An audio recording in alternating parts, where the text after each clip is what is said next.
Hello ಎಲ್ಲರೂ ಹೇಗಿದ್ದೀರಾ? Welcome back to my YouTube channel. ಈಗ ಸಂಜೆ 6 ಗಂಟೆ ಆಗಿದೆ. ಈಗ ಲಾಗ್ನ ಶುರು ಮಾಡಿದೆ.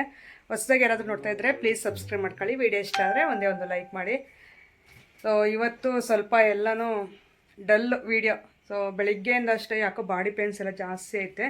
ಅದಕ್ಕೆ ನಾನು ಬೆಳಿಗ್ಗೆಯಿಂದ ಏನು ಲಾಗ್ನ ಶುರು ಮಾಡಲಿಲ್ಲ. ಇನ್ನು ಲಾಗ್ ಶೇರ್ ಮಾಡ್ಕೊಂಡಿಲ್ಲ ಅಂದರೆ ಲಾಗ್ ಇರಲ್ಲ ನನಗೆ. ಸೊ ಹಂಗಾಗಿ ಈಗ ಲಾಗ್ನ ಶುರು ಮಾಡಿದೆ. ನಮ್ಮ ಮನೆಯವ್ರು ನೋಡಿ ಆರಾಮಾಗಿ ಕುತ್ಕೊಂಡು ಕ್ರಿಕೆಟ್ ನೋಡ್ತಾವ್ರೆ. ಓಹೋ, ನಮ್ಮ ಮನೆಯವ್ರು ಅಂದಿದ ತಕ್ಷಣ ಎಷ್ಟು ಕ್ಲೀನಾಗಿ ಕುತ್ಕೊಬಿಡ್ತಾರೆ ನೋಡ್ರಿ. ವೀಡಿಯೋ ಅಲ್ವಾ ಅದಕ್ಕೆ. ಸೊ ವೀಡಿಯೋಗಾದರೂ ಭಯ ಪಟ್ಕೊಂತಾರಲ್ಲ, ನನಗೆ ಪಟ್ಟಿಲ್ಲ ಅಂದರು. ಅರ್ರೆ ಅಲ್ಲೋಡಿ, ಮುಗುಳ್ಳಾಗು ನಗ್ತಾವ್ರೆ. ನನಗೆ ಭಯ ಪಡ್ತೀರೇ? ಪಡ್ತೀನಮ್ಮ. ಸುಮ್ನಿರಪ್ಪ, ಸುಮ್ಮನೆ ಹೇಳ್ತೀಯ ಪಡ್ತೀನಮ್ಮ ಅಂತಂದು. ಒಳ್ಳೆ ಅದು ಯಾವುದೋ ಕ್ವಶನ್ ಕೇಳಿದ್ರೆ ಆನ್ಸರ್ ಮಾಡಲ್ಲ, ಹಂಗೆ ಮಾಡ್ತಾವ್ರೆ. ಹಾಂ, ಕಾಪಿರೈಟ್ ಬರ್ತದೆ. ಇಲ್ಲ, ಕೇಳಿಸ್ತಾ ಇಲ್ಲ. ಕಾಪಿ ರೈಟು ಬರಲ್ಲ, ಏನೂ ಬರಲ್ಲ. ಭಯ ಪಡ್ತೀರಾ? ನಿಜ ಹೇಳ್ರಿ. ಯಾಕೆ ಭಯ ಪಡಕ್? ನೀನೇನು ಹುಲಿನ ಸಿಂಹನ? ಹೆಂಡ್ತಿ. ಅದಕ್ಕಿಂತ ದೊಡ್ಡ ಇದು ಪ್ರಾಣಿ ಅಂದ್ರೆ ಹೆಂಡ್ತಿ. ಹೌದು, ಇರ್ಬೋದೇನೋ.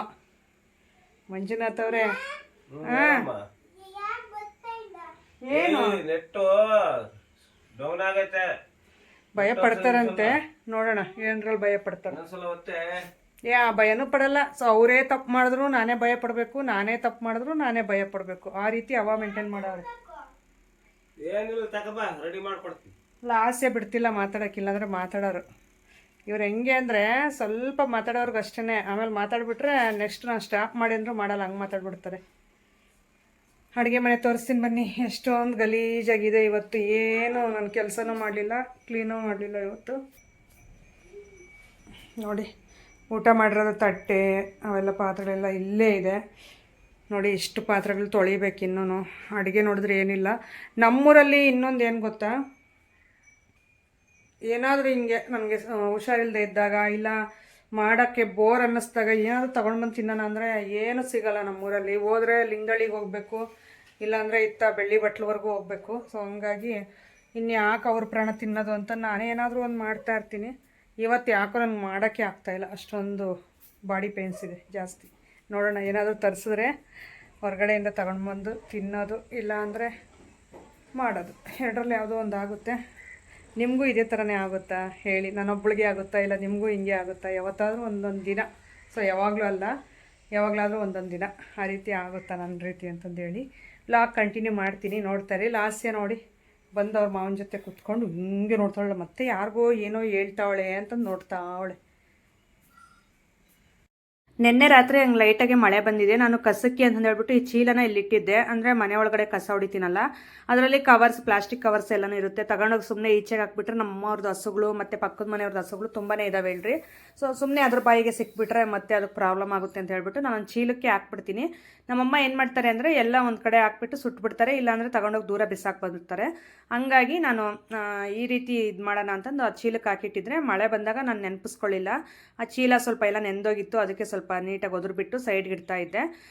ಈಗ ನೀರೆಲ್ಲ ಒಂದು ಬಕೆಟ್ಗೆ ಹಾಕ್ಕೊಂತ ಇದೀನಿ. ಪಾತ್ರೆಗಳು ತೊಳಿದೇನೆ ಮಲಗೋಕ್ಕೆ ನನಗೆ ಮನಸ್ಸು ಬರಲಿಲ್ಲ. ಸೊ ಹಂಗಾಗಿ ಸರಿ ಬಿಡು ಅಂತ ಹೇಳ್ಬಿಟ್ಟು ಅರವಿಂದಂಗೆ ಫೋನ್ ಮಾಡಿದೆ. ಸೊ ಅವನು ಬಂದ, ಹೋಗ್ಬಿಟ್ಟು ನನಗೆ ಎಗ್ ರೈಸ್ ತಗೊಂಡು ಬಾ ಅಂತಂದರೆ ನನಗೂ ಮಕ್ಕಳಿಗೆ ಎಗ್ ರೈಸ್ ತರಿಸ್ಕೊಂಡ್ವಿ. ನಮ್ಮ ಮನೆಯವರು ಸ್ವಲ್ಪ ಔಟ್ಸೈಡ್ ಫುಡ್ ತಿನ್ನಲ್ಲ ಅಂತಂದು ಹೇಳಿದ್ನಲ್ಲ, ಸೊ ಅವ್ರು ಇಷ್ಟಪಡಲ್ಲ. ಹಂಗಾಗಿ ಅವ್ರಿಗೆ ಸ್ವಲ್ಪ ಬೆಳಿಗ್ಗೆ ಮಾಡಿರುವಂಥದ್ದೇ ಹುಣಸೆ ಚಿಗುರಿನ ಸಾಂಬಾರು ಮತ್ತು ರೈಸ್ ಇತ್ತು. ನನಗೆ ಅದೇ ಸಾಕು, ನೀವೇ ತಿಂದ್ಕೊಳ್ರಿ ಎಗ್ ರೈಸು ಅಂದರು. ಸರಿ ಅಂತ ಹೇಳ್ಬಿಟ್ಟು ನಾನು 2 ಹಾಫ್ ಅಷ್ಟೇ ತರಿಸಿದ್ದು. ನನಗೂ ಒಂದು ಸ್ವಲ್ಪ ಆಗಿದ್ದರೆ ಸಾಕಾಗಿರೋದು. ಅದಕ್ಕೋಸ್ಕರ ನಾನು ಅರವಿಂದು ಹಾಫ್ ತೊಗೊಂಡ್ವಿ, ಮತ್ತು ನಿತಿನ್ ಬಂದುಬಿಟ್ಟು ಹಾಫ್ ತರಿಸ್ಕೊಂಡ. 2 ಹಾಫ್ ತರಿಸ್ಕೊಂಡೆ ಅಷ್ಟೇ. ಅವನ್ನ ತರ್ಸೋಕ್ಕೆ ಅಂತ ತೊಗೊಂಡು ಬರೋಕ್ಕೆ ಅಂತ ಕಳಿಸ್ಬಿಟ್ಟು ಈಗ ಪಾತ್ರೆ ಆದರೂ ತೊಳೆದು ಬಿಡೋಣ ಅವ್ನು ಬರೋಷ್ಟರಲ್ಲಿ ಅಂತ. ಈಚೆ ಕಡೆ ಹೆಂಗೋ ನನಗೆ ಇದಿತ್ತು, ಕರೆಂಟು ಅನ್ನೋದಿತ್ತು ತುಂಬ ಚೆನ್ನಾಗಿ. ಯಾಕೋ ನಮ್ಮ ಮನೆಯವ್ರು ಫ್ಲಾಶ್ ಲೈಟ್ ಸ್ವಲ್ಪ ಆಫ್ ಮಾಡಿದ್ದಾರೆ, ಹಂಗಾಗಿ ವೀಡಿಯೋ ಸ್ವಲ್ಪ ಡಲ್ಲಾಗಿ ಬರ್ತಾಯಿದೆ. ಅದಕ್ಕೆ ಇರಪರ ಪಾತ್ರೆಗಳೆಲ್ಲ ತೊಳೆದ್ಬಿಟ್ರೆ ಮತ್ತು ಬೆಳಿಗ್ಗೆ ಸ್ವಲ್ಪ ಬೇರೆ ಕೆಲಸ ಇದೆ, ಹಂಗಾಗಿ ಅದು ಮಾಡೋದಕ್ಕೆ ಈಸಿ ಆಗುತ್ತೆ ಅಂತ ಹೇಳ್ಬಿಟ್ಟು ಈಗ ಪಾತ್ರೆಗಳು ನೆನೆಸೋಣ ಅಂತ ನೆನೆಸ್ತಾ ಇದ್ದೀನಿ. ಏನಾದರೂ ಹಿಂಗೆ ಹುಷಾರಿಲ್ಲ ಅಂದಾಗ ಯಾರಾದರೂ ಒಬ್ಬರು ಕೆಲಸ ಮಾಡ್ಕೊಡೋರು ಇದ್ದರೆ ಮನೆಯಲ್ಲಿ ಸಾಕಪ್ಪ ಅನ್ನಿಸ್ಬಿಡುತ್ತೆ ಮನಸ್ಸು.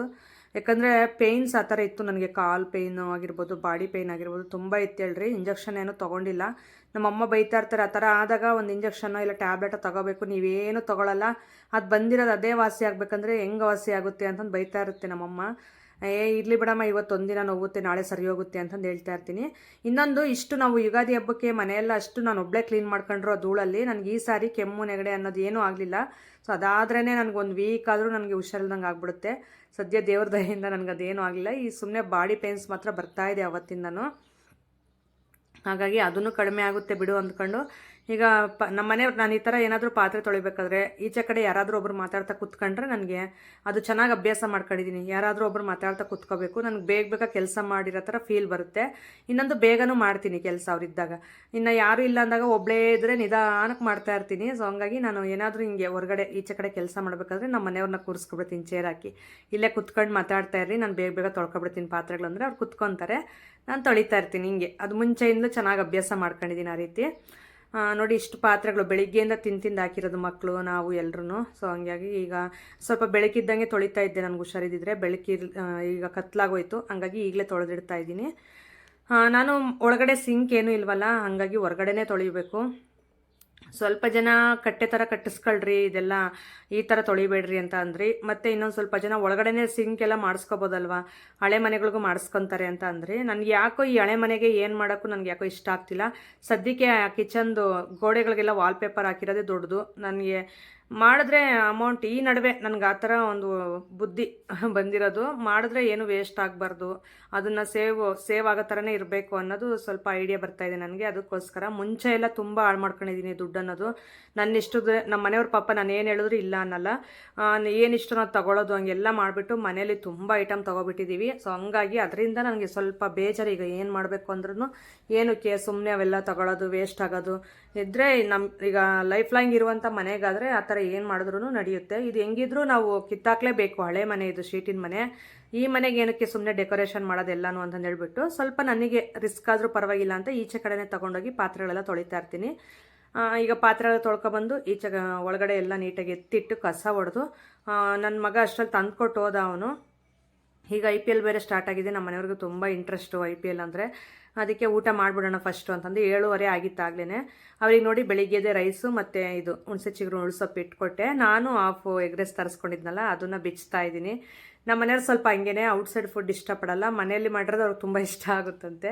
ಸೊ ಹಂಗಾಗಿ ನನಗೆ ನಾವೇ ಮಾಡಿ ಅಡುಗೆ ಊಟ ಮಾಡೋದಕ್ಕೆ ಬೋರ್ ಅನಿಸುತ್ತೆ. ಯಾವಾಗಲಾದರೂ ಡಿಫ್ರೆಂಟಾಗಿ ಬೇರೆಯವ್ರ ಕೈಯಲ್ಲಿ ಅಡುಗೆ ತಿನ್ನಬೇಕು, ಊಟ ತಿನ್ನಬೇಕು ಅಂತ ಅನಿಸುತ್ತಲ್ವ, ಆ ರೀತಿ ನನಗೆ. ಅದಕ್ಕೆ ಹೋಟ್ಲೂಟ. ಈಗ ಎಲ್ಲೂ ಹೋಗೋಕ್ಕೆ ನನಗೀಗ ತವ್ರ ಮನೆ ಅಂತ ಬೇರೆ ಊರಲ್ಲಿಲ್ಲ, ಇಲ್ಲೇ ಪಕ್ಕ ಮನೆಯೇ. ಹಂಗಾಗಿ ನಾವು ಹೋಗಿ ಅಲ್ಲಿ ಕೇಳೋಕ್ಕಾಗುತ್ತಾ, ನಾನು ಇವತ್ತು ಇಲ್ಲೇ ಊಟ ಮಾಡ್ತೀನಿ ಅಂತ ಕೇಳೋಕ್ಕಾಗಲ್ಲ. ಸೊ ಹಂಗಾಗಿ ನಾನು ಈ ಥರ ಹೋಟ್ಲಲ್ಲೇ ಏನಾದರೂ ತರಿಸ್ಕೊಂಡು ತಿನ್ನೋದು, ಇಲ್ಲ ನನ್ನ ಫ್ರೆಂಡ್ ಮನೆಗೆ ಹೋದಾಗ ಅಲ್ಲಿ ಮಾಡ್ಕೊಂಡು ತಿನ್ನೋದು, ಆ ರೀತಿ ಮಾಡ್ತಾಯಿರ್ತೀವಿ. ಸೊ ಅಲ್ಲಿ ಅಷ್ಟೇ, ಎಲ್ಲೋದ್ರೂ ನನಗೆ ಚೆನ್ನಾಗಿ ನೋಡ್ಕೊತಾರೆ, ತುಂಬ ಇಷ್ಟಪಟ್ಟು ನನ್ನ ಭಾವಿಸ್ತಾರೆ. ನನಗದು ತುಂಬ ಖುಷಿ. ನನಗಲ್ಲೇ ಅವರೇ ತವ್ರ ಮನೆಯವರು ಅನ್ನೋ ಫೀಲ್ ಬರುತ್ತೆ ನನಗೆ. ಹೇಳಿದ್ದು, ಈಗ ಪಕ್ಕದೂರಲ್ಲಿ ಇದ್ದರೆ ಹಂಗೆ ಹೋಗಿ ಇರ್ತಾರಲ್ಲ ತವ್ರ ಮನೆ ಅನ್ನೋ ರೀತಿ, ಹಂಗೆ ಅನಿಸುತ್ತೆ. ಇಲ್ಲಿ ಪಕ್ಕನೇ ನನ್ನ ತವ್ರ ಮನೆ ಇರೋದ್ರಿಂದ ಹೋಗಿ ಇರೋ ಅಂಥದ್ದು ಏನೂ ಇಲ್ಲ, ಸುಮ್ಮನೆ ಮಾತಾಡ್ಬೋದು ಅಷ್ಟೇ ಹೋಗ್ಬಿಟ್ಟು. ಆದರೂ ನನಗೆ ಒಂದೊಂದು ಟೈಮ್ ಅನಿಸುತ್ತೆ, ಯಾವುದಾದ್ರೂ ದೂರ ಇದ್ದಿದ್ರೆ ಚೆನ್ನಾಗಿರೋದು, ಗಂಡನ ಮನೆ ಇಲ್ಲ ತವ್ರ ಮನೆ ಅಂತ ಅನ್ನಿಸ್ತಾ ಇರುತ್ತೆ. ಯಾಕಂದರೆ ಒಂದೇ ಹತ್ರ ಇದ್ದರೆ ಆ ಥರ ಅನಿಸುತ್ತೆ ಹೇಳ್ರಿ ಎಲ್ರಿಗೂ. ದೂರ ಇದ್ದರೆ ಹತ್ತಿರ ಇರಬೇಕು ಅನಿಸುತ್ತೆ. ಆ ರೀತಿ ಮನುಷ್ಯನಿಗೆ ಯಾವುದಿದ್ರೂ ಸಹಿಸಲ್ಲ. ಸೊ ಎಲ್ಲನೂ ಬೇಕು ಅನ್ನೋದೇ ಆಸೆ ಅಷ್ಟೇ. ಹಂಗಾಗಿ ಈಗ ನಮ್ಮ ಮನೆಯವ್ರಿಗೆ ಫ್ರಾಂಕ್ ಮಾಡಿದಾಳೆ ನನ್ನ ಫ್ರೆಂಡು, ನೋಡ್ತಾ ಇರಿ ಹಾಗೇನೆ. ಹಲೋ,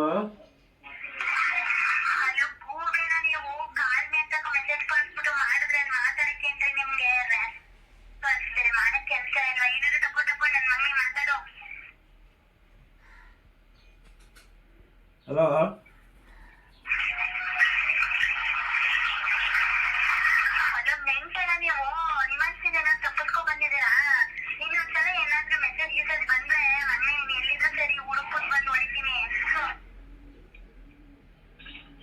ಇಡೇ ನಿನ್ನ ಅಮ್ಮನ ಈ ರೀಲೆಲ್ಲ ನಾನು ನೋಡಿದ್ದೀನಿ, ತಿಕ್ಕ ಮುಚ್ಕೊಂಡು.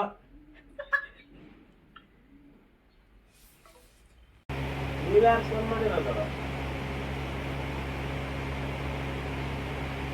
ನಾವೆಲ್ಲಿ ಮಾಡಿದ್ವಿ? ನೀವು ಮಾತಾಡ್ತಿರೋದು ಯಾರು? ಹಲೋ,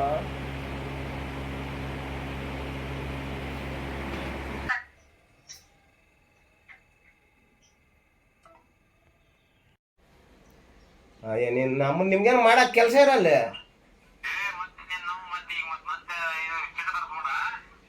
ಏಯ್, ಯಾಕ ನೀನ್ ಫೋನ್ ಮಾಡಿರೋದು ಅದೇಳು, ಯಾರು ಬೇಕು ನಿನ್ಗೆ ಅದೇಳು.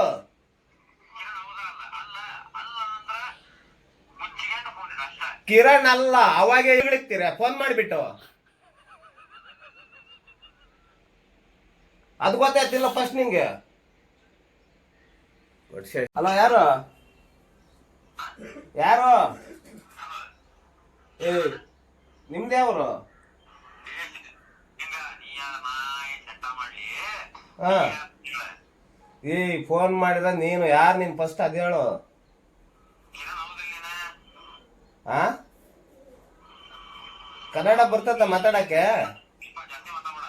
ನೀನು ಜಾಸ್ತಿ ಮಾತಾಡ್ಬೇಡ, ಕನ್ನಡ ಬರ್ತದ ಮಾತಾಡಕ್ಕೆ. ನೀಟಾಗಿ ಮಾತಾಡ. ಅದೇನು ಒಳ್ಳೆ ಶಿಖಂಡಿ ತರ ಮಾತಾಡ್ತೀಯ. ನೀಟಾಗಿ ಮಾತಾಡು. ಇವಾಗ ನಾವ್ ಹೆಂಗ್ ಮಾತಾಡ್ತಿದ್ವಿ ಹಂಗ್ ಮಾತಾಡು.